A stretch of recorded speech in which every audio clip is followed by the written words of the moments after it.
Welcome to the Man Down podcast. Let's talk about it. My name's Ross Jackson-Hicks and I'm the founder and director for Man Down. Man Down is a men's mental health support group based here in Cornwall. What we do is we offer men a safe, non-judgmental environment to talk about their mental health issues and concerns.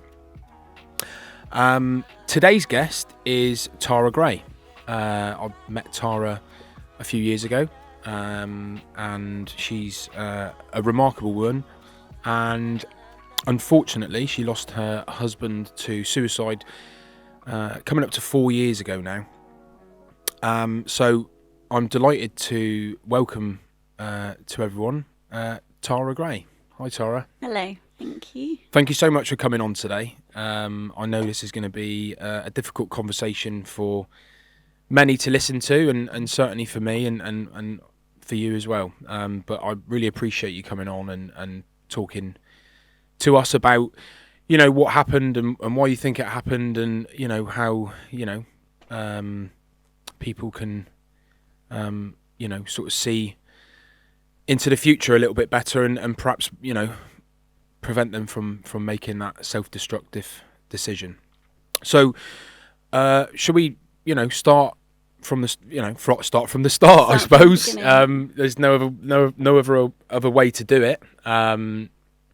So I'll pass it over to you. So, you know, if you want to tell us a little bit about your journey and your story so far. Yeah, so obviously my husband was Jamie, and we were together almost 11, 12 years. Right. He had suffered quite a bit with his mental health. Yeah. With his own way of kind of trying to deal with it through drinking and addictions. Right. It was a bit of a downhill spiral, really. He wouldn't accept that there was anything wrong or that he needed help. It was probably 4 years before he'd done what he'd done. That he had lost his job, and we were struggling. At that point, we had 2 children. We had just got married, and we thought we were in our forever home, and everything was going great until obviously he'd lost his job, and we had to kind of start again. We had to sell the house and move, and it was, obviously I had to have a different job. He had to as well. And it was hard. It was really hard going.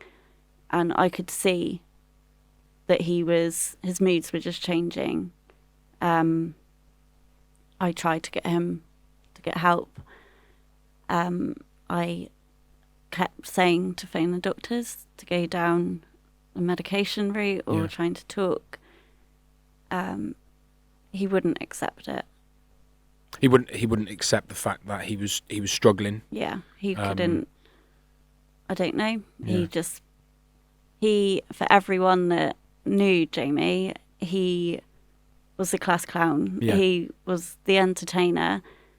I've still got people almost 4 years down coming up to me now and saying they never thought it would have been him. No. He wore the mask well. Definitely. And he would try and help anyone, and he'd be the one, if he had his clothes on or not, through people that know him and what he is like. He would be the one up dancing on tables and making everyone else laugh and trying to make everyone else feel comfortable. Yeah. Yeah. But it was very different for myself and our 3 children, because he couldn't obviously wear that mask all the time. No. Not at home. No. No. He was becoming very, very, very down. And it ended up that obviously we got put into lockdown. And which was devastating. Yeah. That everyone's experiences of lockdown is obviously different. And people were like, they got to go on all these lovely walks and spend all this time off work. That was the worst time of our lives. Yeah. It was like even with my own mental health, and I think as many, having your routine taken away, Yeah, and absolutely. having to just try and survive. Survive's the right word, isn't it? Yeah, Yeah, and that is, absolutely. yeah, I've pretty much been on survival mode since, Yeah, for my children. Yeah, so the lockdown, obviously, Jamie couldn't go off and escape and put on his mask yeah. that he would do. He lived for football, and that was a massive thing for him. Massive And part of his life, wasn't it? Yeah, yeah. yeah. He always said, he told me when we first started dating that football will always be there. Football is number one, Yeah.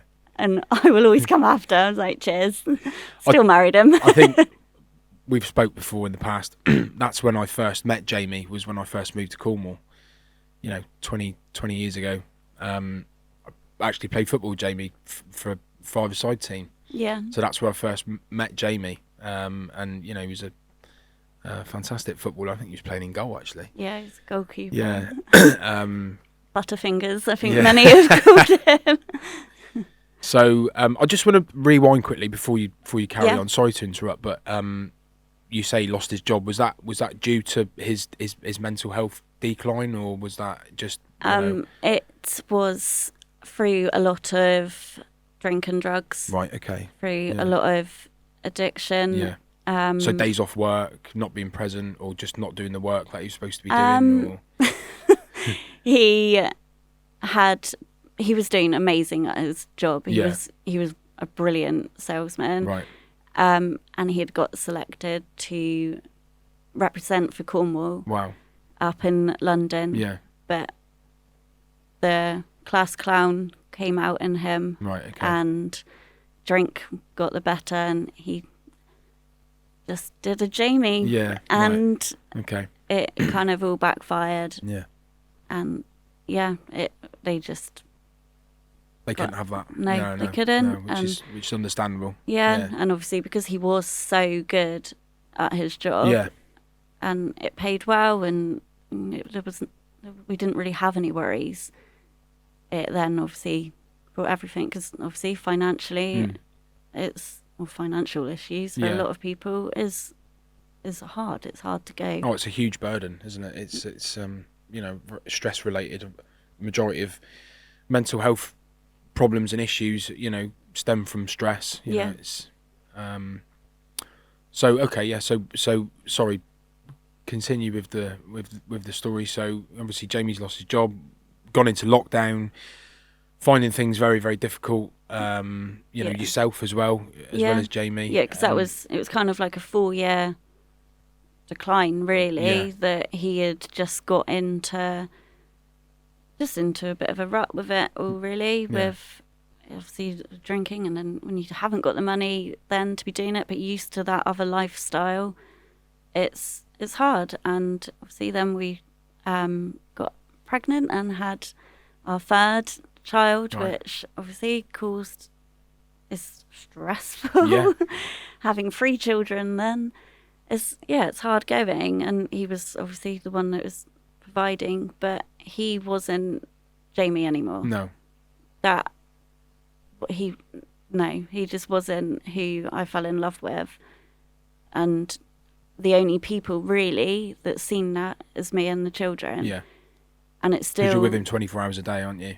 well, Yeah. when he would come home, he would just take off that outfit of being the happy guy, Yeah.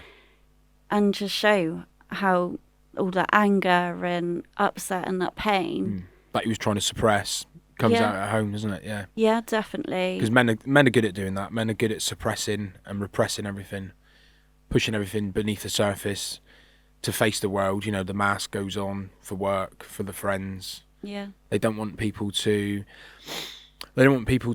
understand how poorly they are, because Yeah. they look at it as a weakness, Yeah, definitely. as a loss of identity, I suppose, as well. Speaking from experience. So yeah, I completely relate and completely hear what you're saying. Yeah. And I had over those years, I had tried to call on family and friends and trying to relieve the pressure off of myself as well. Obviously, I had, over that time, I had 3 small children that I was also trying to, and working, that it was a lot of pressure. And seeing the person that you love fall apart in front of you is something that I don't think I'll ever get over. No. And even like my eldest had made a comment, and this was during the lockdown, a matter of weeks before Jamie had done it, and had said, like, why is Daddy so different to everyone else to what he is with us?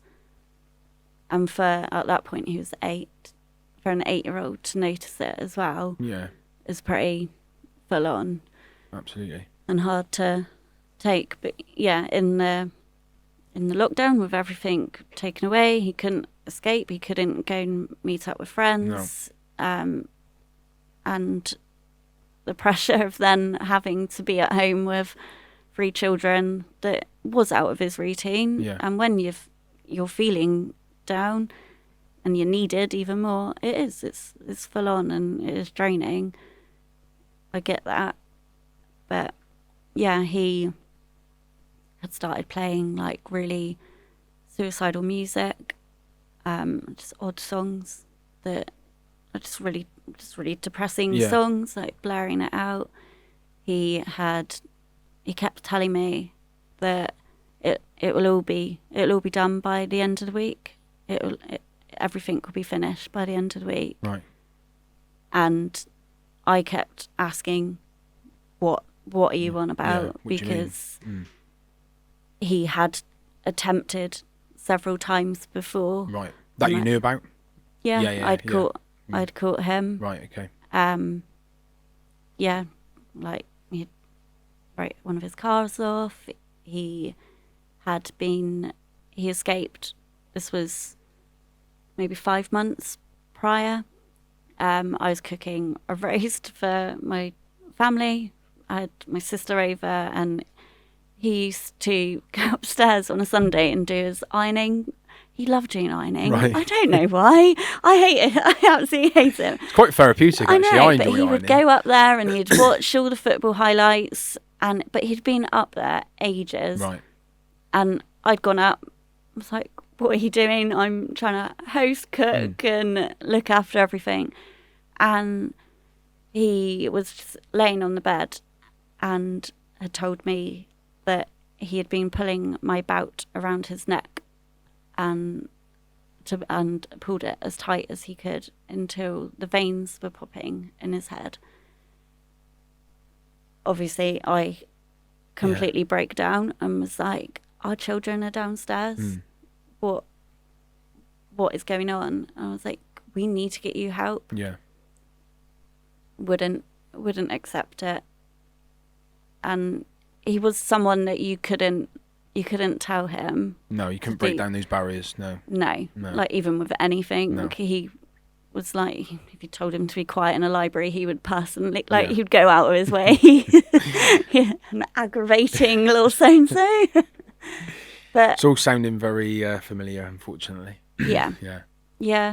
So obviously he had experienced that, and there was another moment with we'd built a tree house for the children, and they wanted some rope that was part of it, and it was there before, and I was like, go and ask Daddy where it is. And he had pulled it out of his car boot. Really? And I'll never forget the look that he shot me as he was walking past. And I asked him, why did you have that in there? And he said, because I was going to hang myself. Jesus, yeah. And again, I'm reaching out to everyone that I can, trying to tell him. He wouldn't accept it. And then obviously with lockdown in full swing, they were horrendous. And even with the children seeing it, and that's left deep scars. Yeah. Like even with him sat like just crying and like rocking on the floor still, and just drinking so much. Yeah. Which obviously wasn't great, and that's left a lot of scars on me and the children. Absolutely. Like, Quite very traumatic for you all to witness that. yeah. Upsetting scene that But you sort of painting there. Yeah. He had he kept saying after, he was like, after Dougie's birthday, which I don't even think what day it was now, but he kept saying after Dougie's birthday, and then when Dougie's birthday came, which was his first birthday, he kept saying by the end of the week, and being in that position where obviously we were in lockdown and I was stuck there completely, just having to try and hold everyone together, was hard on my mental health. For sure. As well, because I didn't know what he was going to do. No. And you're living in this constant state of anxiety, of thinking, you know, what is going to happen? What does he mean? You know, when is it going to happen? What you know, what can I do? What can I do to help him? And there isn't really much you can do at that stage. No. If he won't reach out, if he won't, you know. No. He wouldn't obviously accept it. He had just started taking a very, very low dose of antidepressant. Right, okay.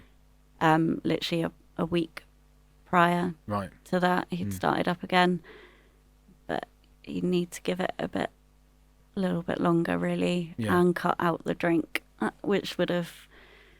The alcohol is, I mean, that's a different story in itself, but you know, I know only too well how destructive alcohol is, alcohol abuse, developing that destructive relationship with alcohol, and it seems like a short-term solution for a long-term problem. And the problem with alcohol is it works. It works. It hides everything well. It suppresses everything. It makes you forget. It makes you think differently whilst, you know, you're taking alcohol, you're drinking alcohol. But it's, you know, it's a massive, massive depressant. And it end up sober, and then he started drinking again. It would, he'd wake up and have a smoke, or it wasn't great. But obviously he was threatening. He wouldn't say what. He had sent me a video randomly one night. Obviously I had Dougie, who was only one, and I'd gone to bed, and he had sent me a video, and he's like, and I'll never forget, he was like, I know this is weird, but I thought you might like it. And it was just loads of pictures of him, his mates. There's videos with like me and the children, and I just felt like he was torturing me. I like, didn't, and I'm like, now looking at it, that's like his suicide note, because he didn't leave a note, he didn't leave a letter, there was nothing, which is really hard. So I'm just to try and put my own mind at rest. That's his goodbye, I guess. I don't know. Were these photos and videos of like him enjoying life and you know, from good times and like from him good at memories? Football, when we went Disneyland, and like him and his work best friend who he spent all of his time with, and it was a lot of just them two to be their little bromance. He thought the world of him. But so obviously he'd sent that, but things had just got really extreme. He had become extremely abusive with myself and the children, and he had asked to, kept saying, well, we're all going to go out for a walk, and I was just like, I don't know, I didn't want to. He was really tormenting, is how it felt. And so I stayed at home with baby, and he had taken Jack and Isla for a walk with the dogs, And I only found out the day that he had done what he'd done when I told the children that actually on that walk he had told Jack and Isla that he, what his funeral songs were, God. that he wanted to be buried, and they were 8 and 6. Wow. Yeah. At the time, and obviously they didn't tell me until I had to break the news to them. But he had it all planned out. I had finally got through to Women's Aid, and they had told me to leave with the children because they were scared for our safety. Yeah. Because obviously he wouldn't accept help or anything. So I'd left that night. That Thursday night, I had taken the children. They said, obviously with COVID, they were like, it's fine for your safety if you need to go. So I'd left with the children, and he knew that I was going. And I came back in the evening without the children, but with one of my sisters to get all the sleeping stuff and everything, so it wasn't traumatic for them. And I'd come back, he was just sat in our little snug, and he'd shut the door, and I'd gone upstairs to try and get the duvets and everything, and I'll never forget like feeling my phone vibrate. I thought, I'll look at it later, and I didn't look at it until I'd got back to my mum's, and he had sent me a message. Let me say goodbye, or at least let me say goodbye. And I just thought he was just, here we go, he's just tormenting me again, or he's just, I don't know. I didn't really know what to think, but I did speak to him. And that last conversation forever goes on in my head.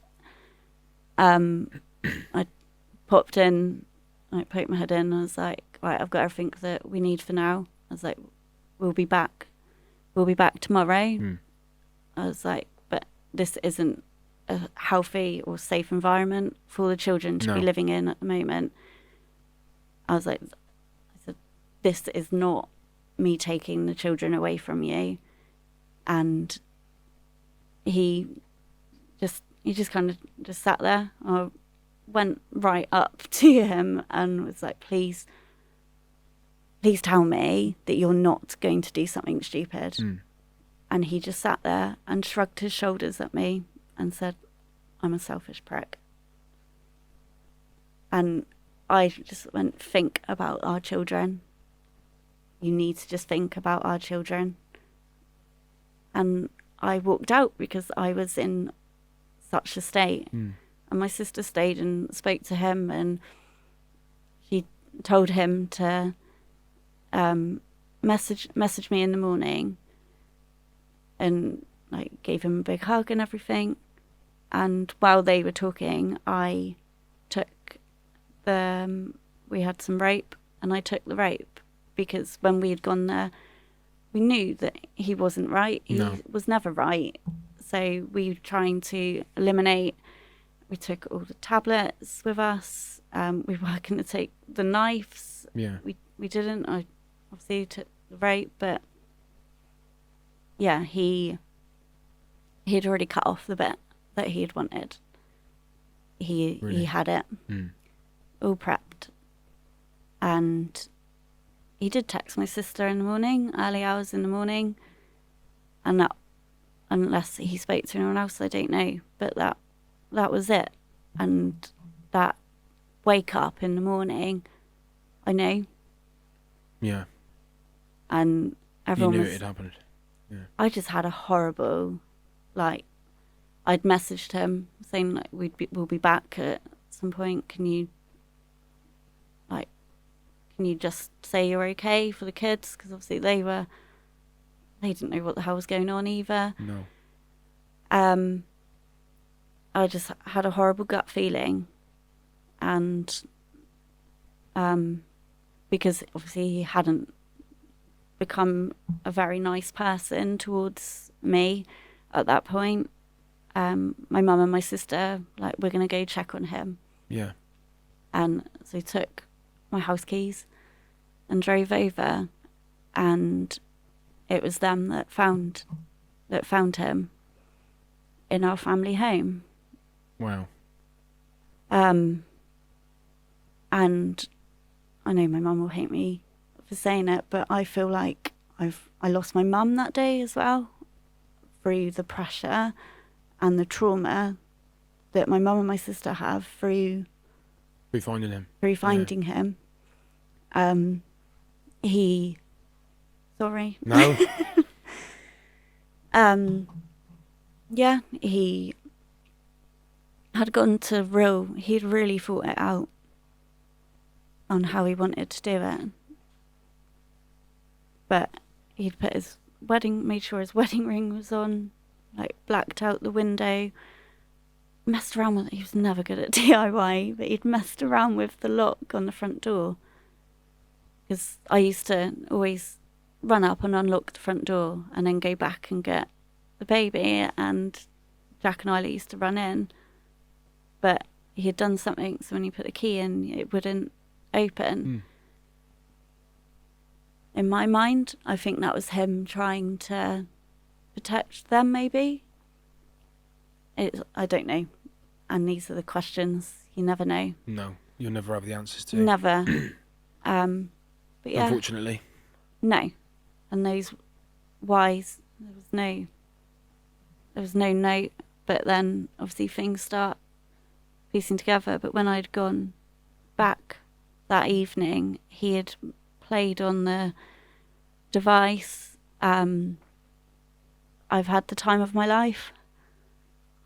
Every time that song comes on, and I've gone back on the device to, like, hear, thinking, did he do it to that? What time? Because we never knew what time he done it. No. It was early hours in the morning. Just trying to piece it together. But he played it when I was there, because I could hear myself shouting at the thing to tell her to stop, because I just thought he was tormenting and just doing what he had been doing. Yeah.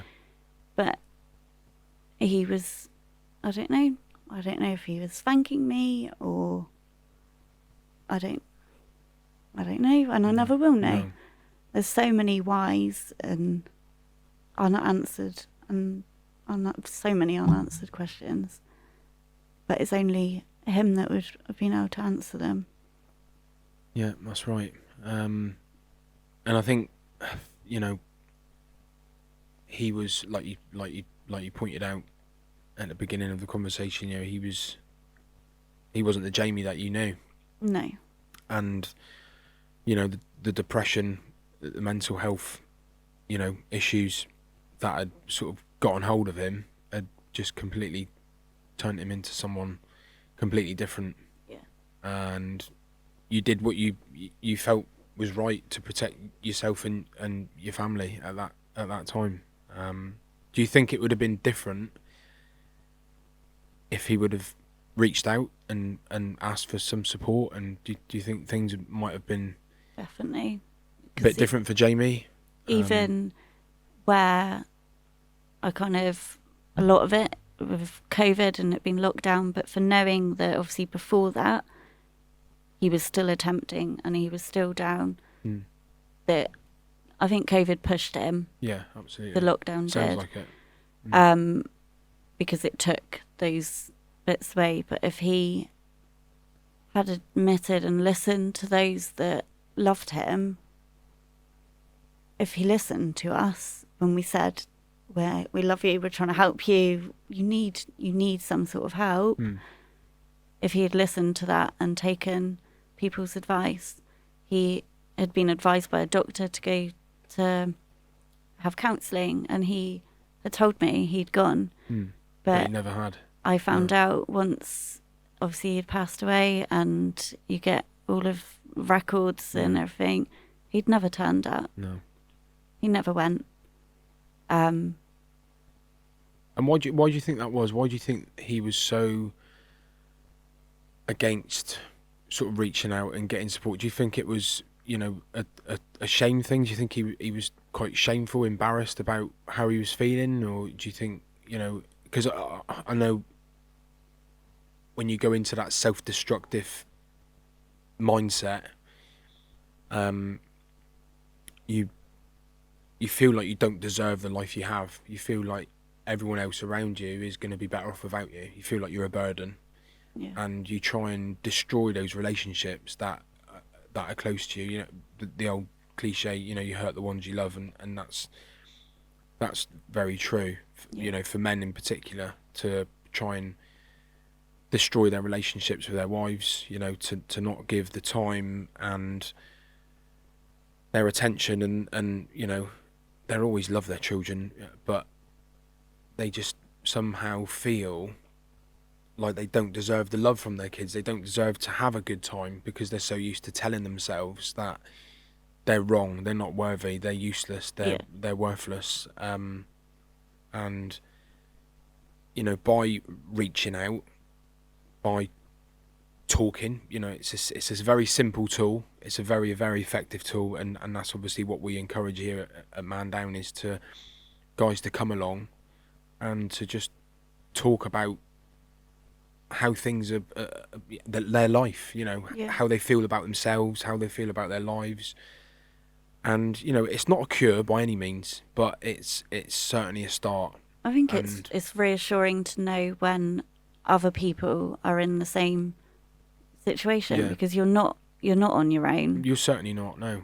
And when you are feeling, and I've struggled with my mental health, you do feel on your own at that point. And what's helped is when you can talk to someone else that's been through that. Yeah. And they've been at rock bottom as well. So then that you're not the only one. Yeah, you do. You're not alone. I think for women, people say, it's easier for women because they talk, they share, and there's obviously, the suicide rate, 75% of all suicides are male, and that is because, well, for in my opinion, partly because they are too shamed and too stigmatised and always built up by society over the years. Not so much now. There is a big sort of cultural shift happening, but men are supposed to be this sort of, strong, fearless figure that, earns the money, that, controls the house.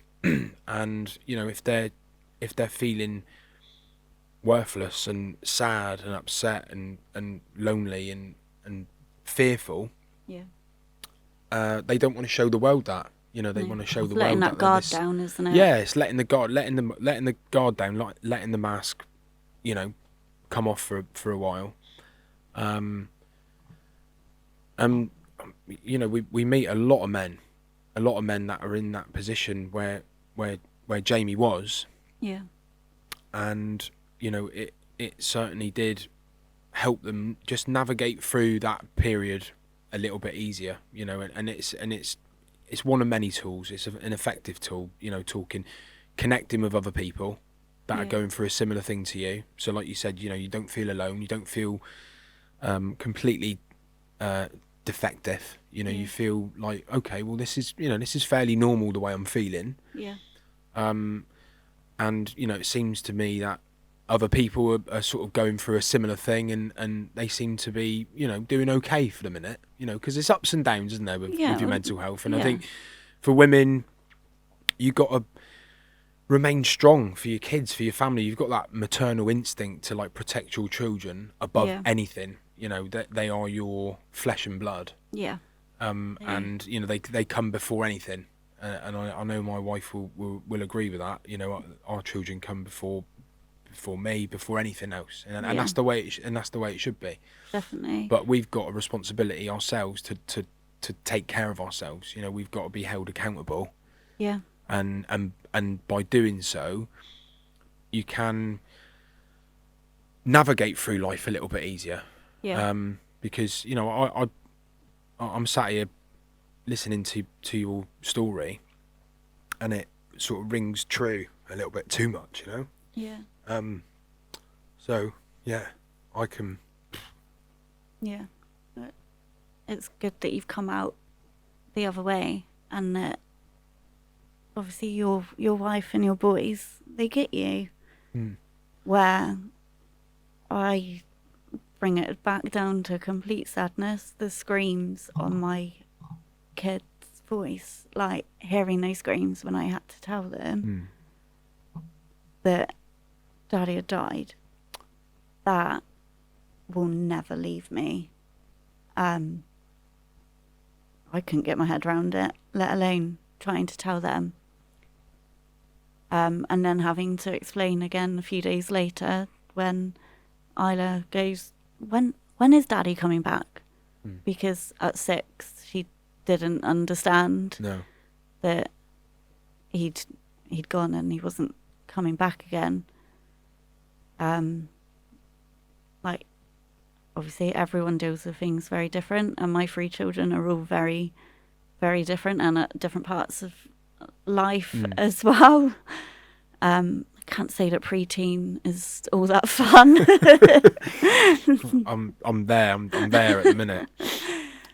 So yeah, I can relate to that. And I think now we've sort of moved on to the next part of your life, of your story, of your journey. You know, the devastation that's been left behind from that, you know, from that moment, from that thing that happened, from what Jamie, you know, did, unfortunately. The utter destruction, the ripple effect that it has on you, the kids, the family, the friends, the work colleagues.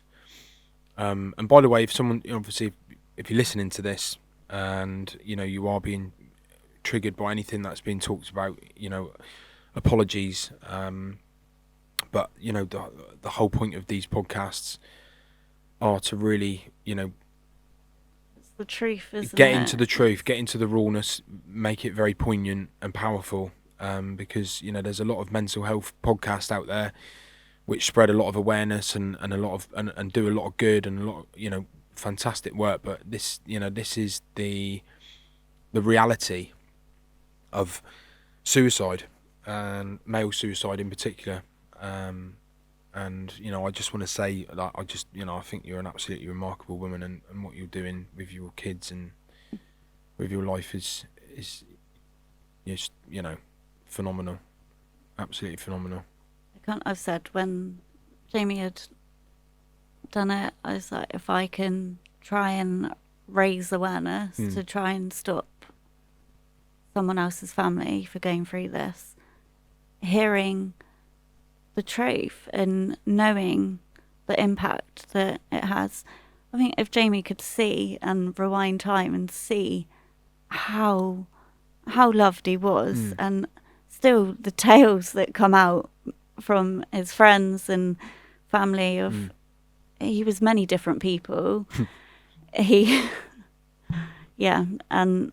I know what he's like because I've got 2 boys that are exactly the same, which is strange because Dougie was only 1 in 3 days when he done that. Seeing it, genetics is a definitely strong, seeing it come out in them. It's just this little crazy quirks, but knowing the impact that it's had on everyone, not just myself and my children, but I feel like we had the worst part of him, where no one else had seen that. No. The whole finding out, I don't think suicide hits like normal grief. It's not expected, and the questions and the people's theories, the anger, you know, the anger from from you, and I think, you know, that's people don't get it. People do not understand unless they've been affected by suicide and all these circumstances and cases are different, aren't they? Yeah, And definitely. you know what Jamie put you through as a result of his decline in mental health. You know, like Yeah, you said, he turned into this completely different person, yeah, and I get that yeah, on days when I'm feeling really worthless and low. yeah, You know, I put my family through hell. You know, so I get it. yeah. It's yeah. It hasn't been the easiest, and I'm not gonna lie that it may have taken his pain away, but he has thrown a grenade. It's Mm. hit a lot of people, Yeah. and people that wouldn't believe, they just wouldn't believe that he put us through all of what he did while he was really unwell. But well, we're almost coming up to 4 years, and it still feels like as if it was just yesterday. Yeah. It's the horrible, the way of finding out as well. So I think I said that about my mum and sister being the ones that had found him. I had messaged one of my neighbours and was like, "Can you let me know when my mum's car gets there?" And she had messaged, "Yeah, they're here." I was like, right, okay. And like tried to like work out like timings. Like, okay, they'll be in. They'll be talking to him. I've tried to phone all three of them. None of them answered. So I started getting frantic and phoning all three of them, and I think it was my mum's phone was engaged. And I was like, he's done something. He's done something. And I thought they're phoning the ambulance or something. I kept phoning all three. And then when my mum's then become available, I was like, the ambulance is there. And I had got in such a state. At this point, I was at my mum's with, I dug it in my arms and trying to keep Jack and Isla entertained. And my other sister was there with me. And I was just going absolutely insane, wanting to know if he was okay and what has happened. And he was the one that actually taught me you can do a drop-in call on the Alexa. God. He taught me how to do that. And I done it. And I wish I never did, because I could hear the police talking to my mum, and that was how I found out. Wow. No one even got round to actually needing to tell me. So me and my youngest sister, that was how.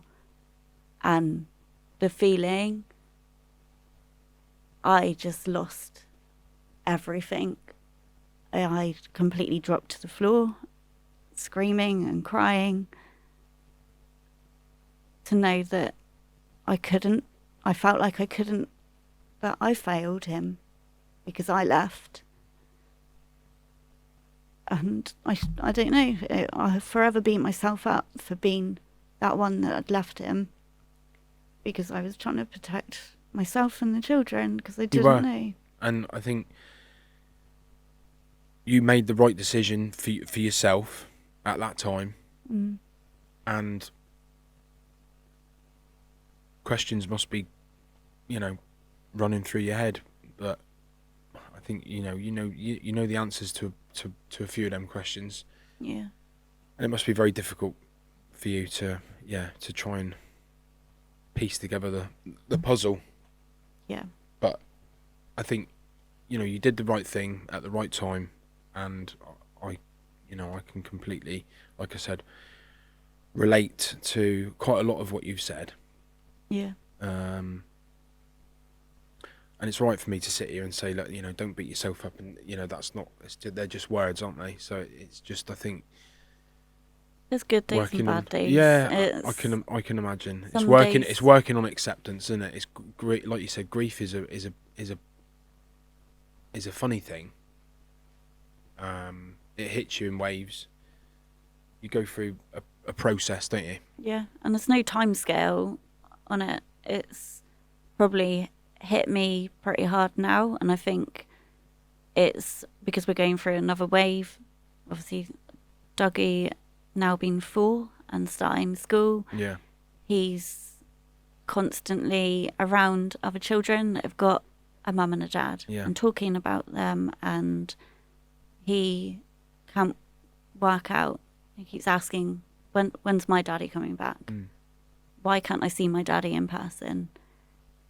And obviously I've had to teach him, like by pictures and videos, that is his dad, because he hasn't got any of his own memories.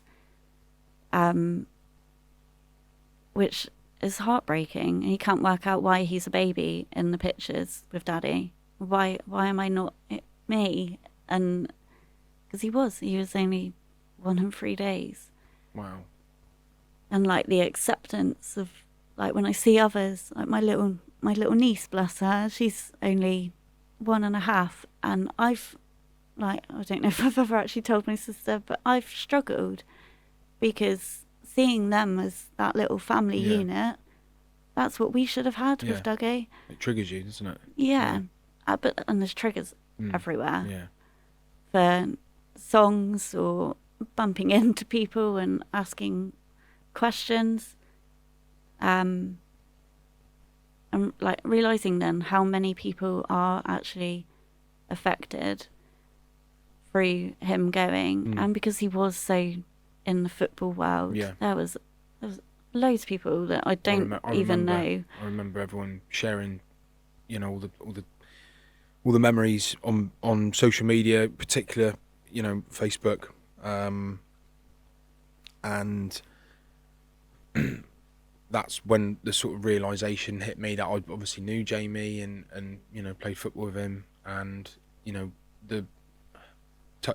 we just touch on this quickly, the obviously the devastation that's left behind for you, for your family, for you, you know, for your children, for you know, his parents, but the friends, that has a really it has a really devastating effect as well. Yeah. Because his friends were his family. Yeah. Like he spent because more there's questions, you know, and they only get to see the Jamie that they like. They don't get to see all the stuff that's going on behind the surface at home with you guys, and you know, asking themselves the questions and thinking that is there anything that they could have done as well, and you know, we say, you know, suicide is 100% preventable, and it is, but not from necessarily, we don't mean that in a sense of the circle around people. We don't mean what people could have done. No. And it's the individual, it's the choice that they've made, that they make, or that they're making. Yeah.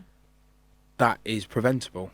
Yeah. And it is the choices. If he had the choices made different choices, he could have made those steps to maybe never even attempt to get all of those moments that he did. And like saying that with his friends and family, like guilt has come on to so many people. Yeah, the guilt is, everyone feels a little bit of guilt for, was they there enough? Did they not notice it? Should they have spoken? Should they have turned up? Did they encourage the drinking and you know, it's all that with men, you know, they meet in pubs, they drink, they go out, they're destructive together. That used to be how I would know where I used to go on the bank and check on the transactions. That's how I would know where he would be. Because he spent a lot of his time in pubs and obviously football, and they would go for a drink after. It's that environment, isn't it? Yeah. And he loved it. Yeah. He loved that lifestyle. Yeah. But it's enjoying that, isn't it? It's enjoying that lifestyle, but then being able to disconnect from it. Yeah. And not stay in that place for too long, because like we said, you know, substances, alcohol in particular, because it's so socially acceptable, Yeah, everyone does it.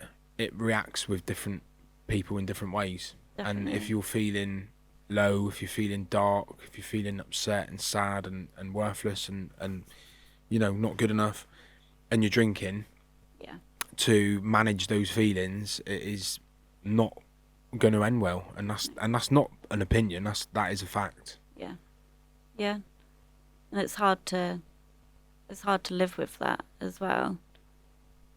I don't know. I think I will forever be asking myself, like, did you do enough? And because I never wanted this lifestyle. No, Um, of course you didn't.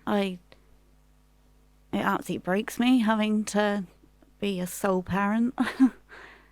It's, yeah, it is tough. And through the likes of social media and everything, the children are horrible. Yeah, Like, they they've been picking on my children. Um, and that itself is, people need to be more educated on mental health. they do. Um, Absolutely. because how other kids can be picking on another child through their parent dying or killing themselves. It's good to have the knowledge there that this happens, but children are too quick with telling them each other off, they're having an off day, or go and Yeah. kill yourself. It's not something to joke about. No, of course it's not. I think, like you said, education is the key, and awareness. And I think children are they find it very difficult to regulate their emotions, don't they? And Yeah. I think they don't really understand, or they're not really told much around suicide, No. which I think is wrong, because it is a part of life. Unfortunately, it happens a lot, and More and more so now, yeah, isn't it does. And when you talk to people about it, 9 times out of 10, someone's been affected by suicide, or they know someone that's been affected by suicide, or someone's had a suicide attempt, and it opens up that sort of conversation. And I think with children, it's obviously sort of stems from what's talked about at home as well. Yeah. And suicide is stigmatized. Yeah. I know families that it's happened to that just won't talk about it. They just won't No. accept it. Pretend that it never happened, Yeah. because it's embarrassing for the family, because it's shameful. And it's a way of dealing and coping with it themselves. They don't. Just locking it Right, out, yeah. and I mean, it was illegal. That's where the whole sort of commit suicide came from. Yeah. It was actually illegal Yeah. to take your own life. It I was a think that's crime. something that I've tried to be obviously age appropriate for my children. I've not held back. I have told them the truth with it, because we're on this journey together, Yeah, and they you're a get team. it. We are You're a my team. little tribe. Yeah, absolutely. It is your tribe. We're a bit feral, but um, Did you have much? Did you have much to do with Penhallingan's friends? so we did a little bit. Yeah.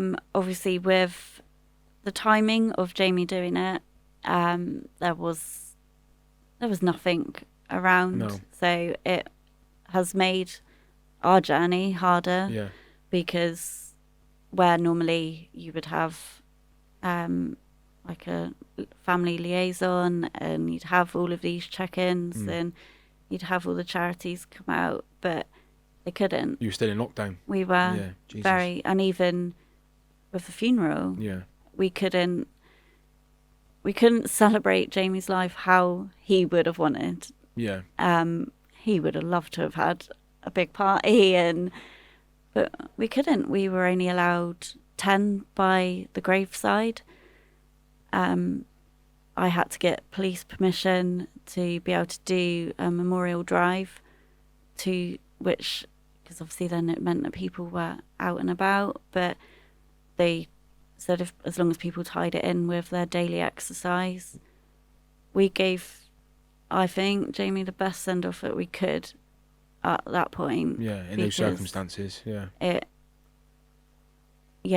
And that itself was traumatic, horrible, really horrible day, and not being able to just give people a hug. Like, I'd bump into people at Asda, and you couldn't. They No. would, and That must have been horrific. Must have and been like so. the shame that people they'd put their head down. They just don't know what to say. Because they, like, I know I'm a hugger. I would just hug it out. Yeah. But at that point, you couldn't. No. You couldn't go near anyone. No. So people would just completely shut down, which then obviously made it was even more lonely. I was then in this complete different world of having to parent 3 children on my own, Wow. deal with my husband doing that, and obviously with him doing it at home, people don't want to come round anymore. No. It's lonely. Yeah. And you don't want to be there either, I can imagine. It's our home. Yeah. And the children don't want to move. No. And they've said it's because this is our only family home. This is with Daddy. Daddy lived here. No. And they don't want to move. And I also don't want what he's done to make us either. I completely get that. I completely understand. But it is lonely because people, I don't know. And I just think, if it's only Jamie, it's dead or alive. Like, it's... Yeah. We managed to live there and overcome it, even with lights flickering. Or what's your relationship like now with Jamie's family? It's hard because I think we've all got different views, and we've all seen different sides of Jamie. Yeah. It has opened up a lovely relationship with his mum. Oh, that's lovely. And she's now part of her grandchildren's lives, and that's fantastic. That's great. Yeah. Yeah. It's hard. It's hard to know how to navigate it because I can't escape it. No. And I feel you live it every day. And you never know with the children on what mood they're going to be in. Is Dougie going to ask a question? I could be having the best day, and then out of nowhere, he'll just ask a question, and it will just come up, or a child would be picking on one of the other 2 because of one of the older ones. Yeah. So how old's your eldest? Jack is 11. Jack's 11. Isla's just 10, and Dougie's 4. So is Jack at secondary school now? Is it secondary school now? Yeah. Yeah. Yeah. Just started year 7. Yeah. Yeah. Oh, yeah. And I think it's going to be the making of him. He's such a good lad. He is his father through and through with the sense of humour and his very quick wit. But kids, they find out, and it all came about because he was trying to stick up for another friend who'd lost a parent. Right. And he tries to protect others as well. Yeah. But he has got a lot of caring anger. nature. Yeah, he has. When you break through it, it's but he's got a big guard up because he's fed up with being hurt. Yeah. And he's had more pain than what most adults have had. And that's a lot for an 11-year-old to... It's a lot to take on, isn't it? It's a lot. Yeah, definitely. Kids are resilient, aren't they? But to a certain point. Definitely to just a point. I think... it's heartbreaking seeing the effect, more so with Jack. seen the effect that it's had on him, where, like, obviously people do say that they're resilient, but living in it, and he even says that he puts on a front. Yeah. And which is massive, I think. And I am proud of him for You should be. for noticing as well when he's struggling. Yeah. And he's had friends say, "Oh no, I didn't think that it would be you that would feel down," but he does. And I've told him that and I don't hide it from them when I'm having a down day. Just talk to me. Yeah. And show me how you're feeling. Have a good cry. Let it out.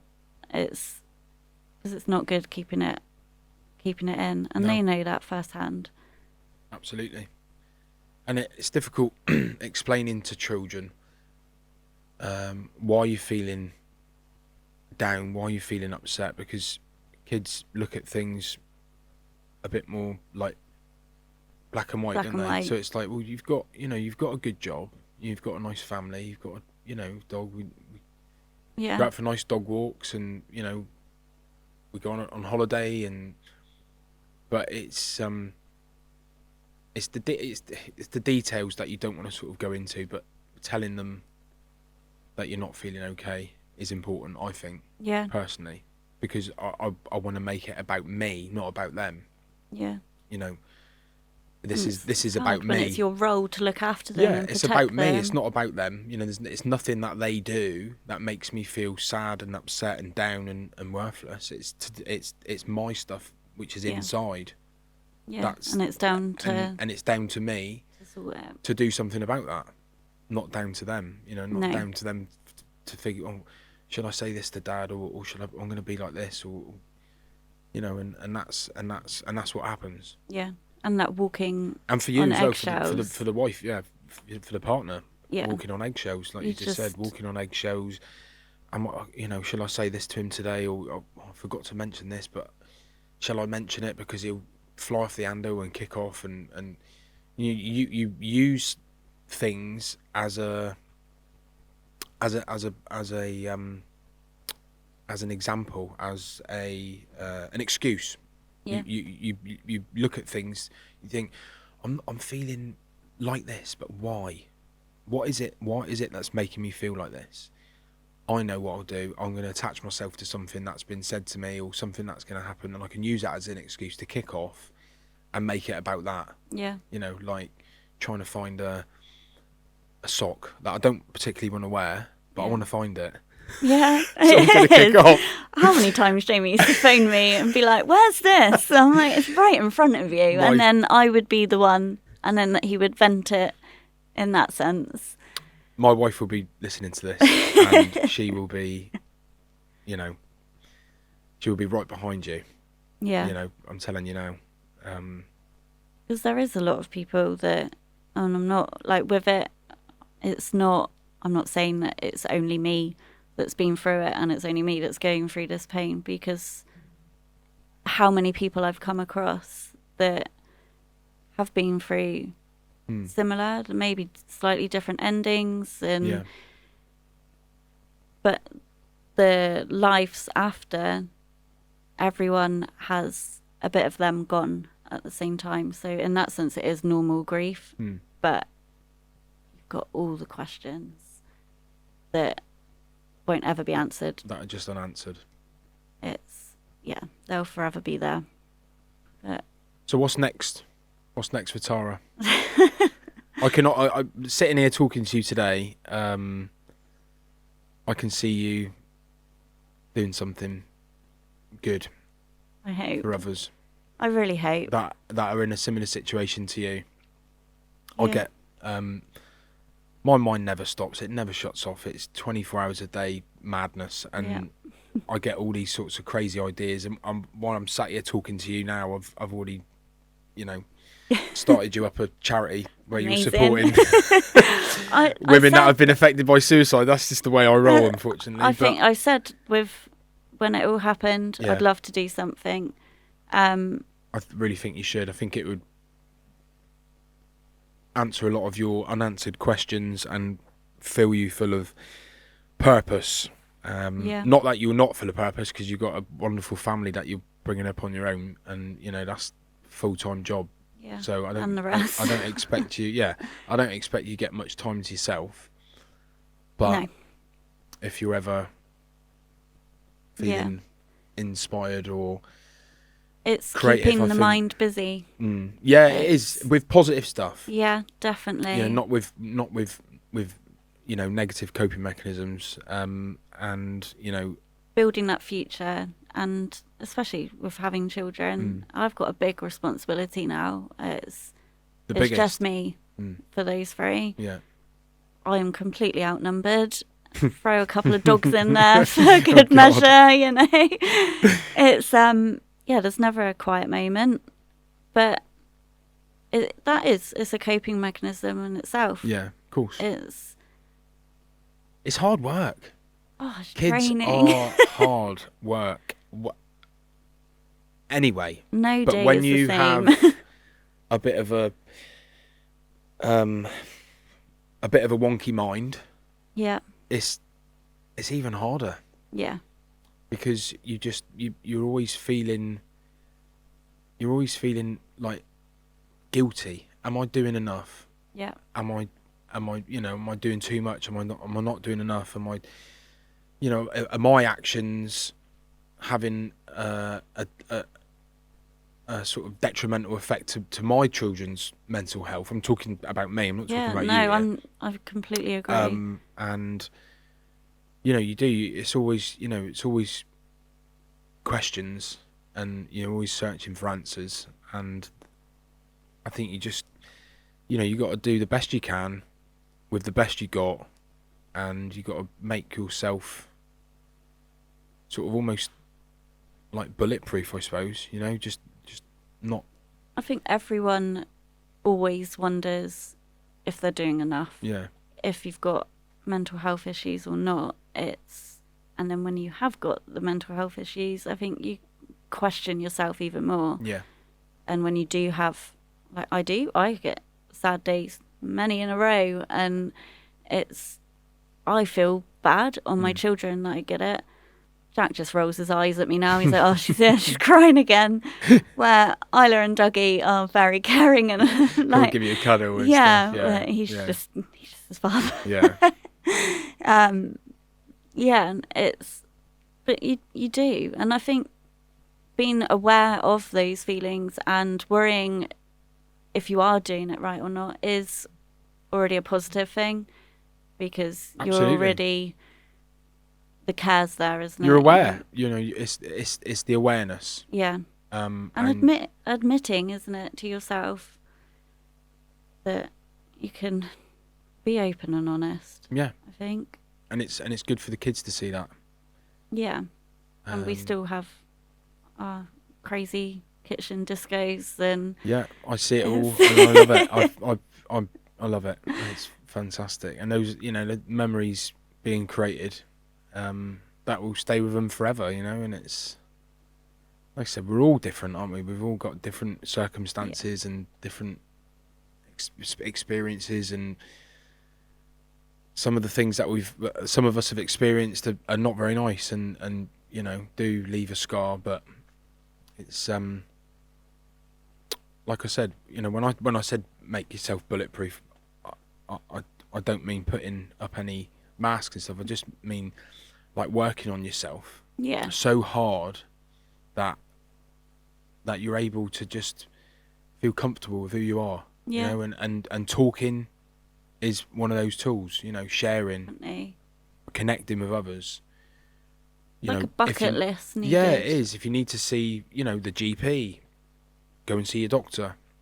If you need to go and see a therapist, go and see a therapist. You need to talk, come and see us. Come and talk with our groups, with our with our facilitators.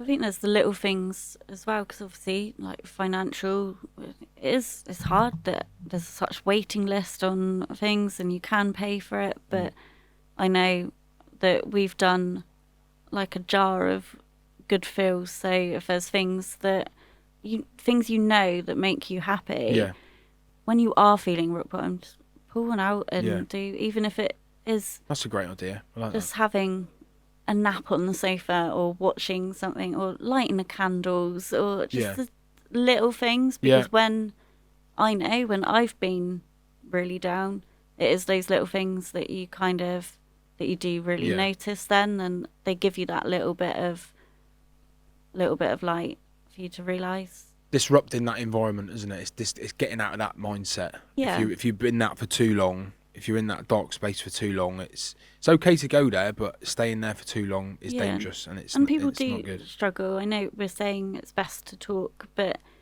sometimes you need to get out of it a little bit to be able to. Yeah. So even if there is those little things that you can do for yourself to build up, to build that confidence to be able to talk.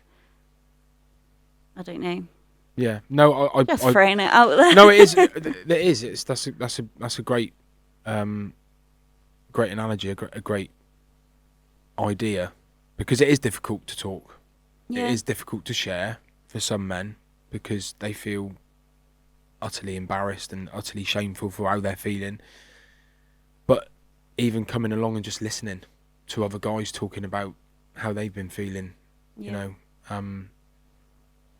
The groups they're so powerful and effective, and just it's weird me saying this, but it's quite magical to watch these guys just talking with each other. And it's heartwarming, isn't it? It is. And people coming into the groups, never met anyone before, sitting next to a complete stranger, telling them that they've been thinking about ending their life because they just feel, like that's the only way out. And 3 or 4 other men sat around the group are like, listen, I was there 6 months ago, I was there a year ago, I was there last week. Let's share some ideas and some opinions and some thoughts around, what's happening, and just... everyone's different, aren't they? Of course they are, yeah, everyone absolutely. Will have their own views on and their own ideas. And their own opinions. And everyone's entitled to that, aren't they? They are, absolutely. But there is a light at the end of the tunnel. There is. And, that's what we try and shine, a little bit of a light at the end of the tunnel for people. Well, it's been fantastic talking to you today. It really has. I didn't cry as much as I thought I was going to cry. No, I know. I held it. I think I might at the end. The drive home might be emotional. But it's I take my hat off to you. I've got a hat, but I'm not going to take it off because my hair's pretty. Yeah, let's not get the hair out. But no, I do.